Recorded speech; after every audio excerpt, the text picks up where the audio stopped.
5 ways to stay happy in your life. Practice gratitude. Take time each day to reflect on the things you are grateful for. It can be as simple as appreciating a beautiful sunset or being thankful for a supportive friend. Second, cultivate positive relationships. Surround yourself with positive and uplifting people who bring joy and support into your life. Nurture those relationships and make an effort to connect regularly. Third, engage in regular physical activity. Exercise releases endorphins, which are natural mood boosters. Find an activity you enjoy and make it a regular part of your routine.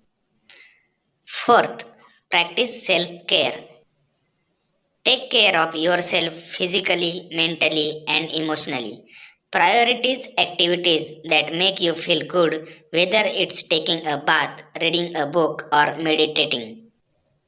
Fifth, set realistic goals.